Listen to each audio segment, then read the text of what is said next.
চলে এলাম আবার দ্বিতীয় সপ্তাহ ঋতু পুজো নিয়ে। বন্ধুরা, টুম্পা ব্লগে তোমাদের স্বাগত। Good morning.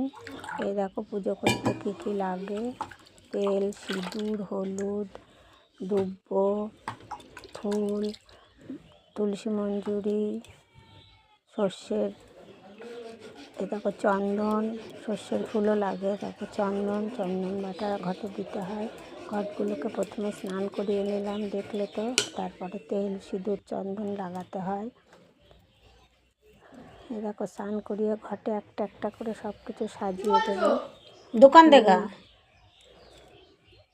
দেখো ফুল সাজানো হচ্ছে। বোটাওয়ালা ফুল লাগে অবশ্যই, বোটাওয়ালা ফুল। ওম নমঃ শিবায়। তারপরে দেখো বন্ধুরা, এবার এটা হচ্ছে সর্ষের ফুল দিতে হয়। 2 ঘটে 2টো সর্ষের ফুল দেওয়া হবে। তারপরে দেখো, তোমরাও কীরকম করেই করো না অন্যরকমভাবে করো পুজো, আমাকে জানাবে, হ্যাঁ। তারপরে দেখো দুব্ব দেওয়া হবে। আমি আগে থেকে বেছে ধুয়ে রেখেছি দুব্বগুলোকে ঠাকুরের কাছে দেওয়ার জন্য। এই দেখো দুব্বগুলো 2 ঘটে দিয়ে দেওয়া হবে।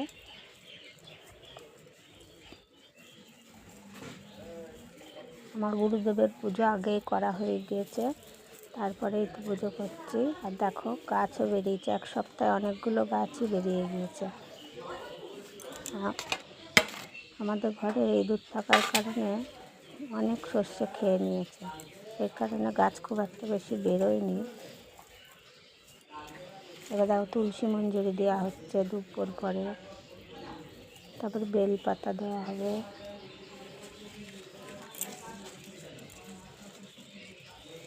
এই দেখো এবার বেলপাতা দেওয়া হবে। তোমরাও কীরকম করে পুজো করো নাকি অন্যরকমভাবে করো, আমাকে জানাবে কমেন্টে অবশ্যই।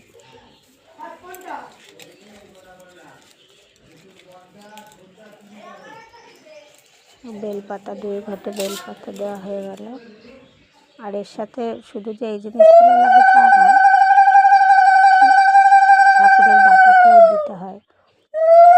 আরতি করে নিচ্ছি মায়ের, মহালক্ষ্মীর। ঠিক আছে, পরে দেখা হবে আবার পরের সপ্তাহে আর একটা ঋতু পুজো, 3য় সপ্তাহ ঋতু পুজো নিয়ে। তোমাদের যদি ভালো লাগে অবশ্যই লাইক, কমেন্ট, শেয়ার করে দিও। কোথা থেকে দেখছো অবশ্যই জানিও। টাটা।